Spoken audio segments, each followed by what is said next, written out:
آج سے لاکھوں برس قبل اناتولیا کے پہاڑوں بشمول حسن داغ اور ارجنس داغ کا لاوا پھٹا تھا، اور یوں سیال مادہ ان پہاڑوں کی چوٹیوں سے بہتا ارد گرد کے میدانوں میں دور دور تک پھیلتا گیا۔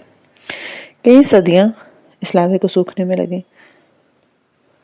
اور قریباً 30 لاکھ برس قبل یہ لاوا مکمل طور پر خشک تو ہو گیا، مگر بارش اور کٹاؤ کے بعد یہ اپنے پیچھے زمین کے چہرے پہ ایک عجیب و غریب علاقہ چھوڑ گیا۔ چاند کی سرزمین سے مشابہت رکھنے والے میدان اور وادیاں جہاں حیرت انگیز نقش و نگار بنے رہ گئے، جیسے ہاتھ سے کسی مصور نے بنائے ہوں۔ کپادوکیا، خوبصورت گھوڑوں کی سرزمین۔ کپادوکیا کا پہلا نام کس نے رکھا؟ اس ملک میں کئی روایات ہیں، البتہ اس کا موجودہ نام کپادوکیا کے بارے میں عام رائے یہی ہے کہ یہ فارسی کے کتپتوکا سے نکلا ہے، یعنی خوبصورت گھوڑوں کی سرزمین۔ اس خشکی اور سبزے کا امتزاج لیے علاقے کی مٹی کی اوپری سطح خاصی نرم ہے، جس کے باعث گئے وقتوں کی عیسائی تہذیبوں نے یہاں پہاڑوں کے اندر غارنما بڑے بڑے گھر اور چرچ بنا لیے تھے۔ ان کی کھڑکیاں یوں ہوتی کہ دور سے لگتا کہ جیسے کسی پہاڑی کی بہت سی آنکھیں ہوں۔ زمین کے اندر بنے سینکڑوں زیر زمین شہر آج بھی یہاں موجود ہیں۔ صدیوں پرانا غاروں سے بنا ہوا خوبصورت کپادوکیا، محسن کے کبوتروں کی سرزمین۔ کپادوکیا ترکی کے صوبے نوشہر میں واقع تھا۔ اس میں چھوٹے چھوٹے شہر تھے جیسے ارگپ، گوریمے وغیرہ، جہاں عبادت گاہیں، گھر، ہوٹل سب غاروں کی صورت میں بنے تھے۔ ارگپ سے گھنٹہ بھر کی ڈرائیو پہ کیسری کا ایئرپورٹ تھا، کیسری حوالانی، جہاں ان کا جہاز اس صبح اترا تھا۔ ہم کہاں رہیں گے حیا؟ بھارس کا ہاتھ پکڑے ایئرپورٹ کے لاؤنج میں اس کی ہمراہ چلتی بار بار پوچھ رہی تھی۔ کسی ہوٹل میں رہیں گے نا، پہلے کچھ کھا لیتے ہیں۔ اور اگر عبدالرحمن نے فون ہی بند کر رکھا ہوا تو؟ یہ وہ نقطہ تھا جس پر خود اس کا دل ڈوب جاتا تھا جب وہ اس نقطے پر پہنچتی، اور یہ وہ آخری بات تھی جو وہ سوچنا نہیں چاہتی تھی۔ اس کے سارے نمبرز بند ہیں، مگر اس نے کوئی دوسرا نمبر آن رکھا ہوگا، اور یقیناً جی پی ایس ریسیور بھی آن ہوگا، وہ ضرور کال کرے گا۔ اس نے بہارے سے زیادہ خود کو تسلی دی۔ اب باہر پھپھو کو بتایا تھا کہ وہ اپنی دوست کے ساتھ کپادوکیا جا رہی ہے۔ اگر اس نے پھپھو سے رابطہ کیا تو جان لے گا، ورنہ نہیں۔ وہ دونوں ایئرپورٹ کی کیفیٹیریا میں آئیں، ایک میز کے قریب سامان رکھا اور کرسیاں کھینچ کر بیٹھ گئیں۔ آس پاس کم ہی لوگ تھے، کاؤنٹر ساتھ ہی تھا، اور استقبالیہ پر موجود لڑکے کے ساتھ 2-3 لڑکے کھڑے ہنس رہے تھے، باتیں کر رہے تھے۔ ترکی میں لڑکیوں کا تنہا سفر کرنا بہت عام سی بات تھی، مگر لڑکے تو لڑکے ہوتے ہیں نا۔ چند ہی لمحے گزرے کہ وہ ان کی طرف متوجہ ہو گئے، مسکراتے ہوئے مڑ مڑ کر دیکھنے لگے۔ اگر اسے جہاں کو ڈھونڈنا نہ ہوتا نا تو وہ کبھی ادھر نہ آتی۔ جب ان کا بار بار گردن موڑنا برداشت نہیں ہوا اور بہارے نے بھی ناگواری سے ناک سکوڑنے لگی تو وہ اٹھ کر وہاں سے کھڑی ہو گئی۔ آپ آرڈر نہیں کریں گی؟ آپ کے کاؤنٹر والے لڑکے نے پہلے ترک اور پھر بہارے کے انگلش پلیز کہنے پہ انگلش میں بات ہو رہی تاکہ حیا سمجھ سکے۔ نہیں، ہمیں جانا ہے، وہ خوف سے کہتی اپنا سامان اٹھانے لگی۔ پتہ نہیں اب آگے کیا کرے گی، حالے کو بتایا بھی نہیں تھا، سو ہوٹلز کے بارے میں نہیں پوچھ سکتی تھی۔ آپ کو ہوٹل چاہیے تو میں مدد کر سکتا ہوں، ایک لڑکے نے دان نکالتے ہوئے پیشکش کی۔ شکریہ، میرے پاس ہوٹل ہے۔ کون سا ہوٹل؟ جتنی تیز سے اس نے پوچھا تھا اس سے زیادہ تیز سے حیا کے لبوں سے نکلا، یہ اوپر والا۔ اس نے بے سختہ جان چھڑانے کے لیے کاؤنٹر پہ رکھے گائیڈ بکلیٹ کی طرف اشارہ کیا، جہاں پہلے صفحے پہ 3 ہوٹلز کی تصاویر اور معلومات درج تھی۔ اتنے فاصلے سے اسے ہوٹل کا نام تو پڑھا نہیں گیا، مگر وہ سب غیر ارادی طور پر ہی ہوا تھا۔ چاروں لڑکوں نے بے اختیار گائیڈ بک کے صفحے کو دیکھا، اوپر والے ہوٹل کی تصویر پہ نگاہ ڈالی اور بے سختہ کاؤنٹر والے لڑکے کے دانت اندر ہوئے۔ ٹیک لگا کر کھڑا لڑکا سیدھا ہوا، دوسرے نے فوراً جیسے شانوں سے قمیض کی نادیدہ سلوٹیں ٹھیک کی۔ آپ مولود بے کی مہمان ہیں، پہلے کیوں نہیں بتایا؟ پلیز بیٹھے۔ کاؤنٹر والا گڑبڑا کر وضاحت کرنے لگا اور تیز سے باہر آیا تھا۔ حیا نے رک کر ان کو دیکھا، باقی 3 لڑکے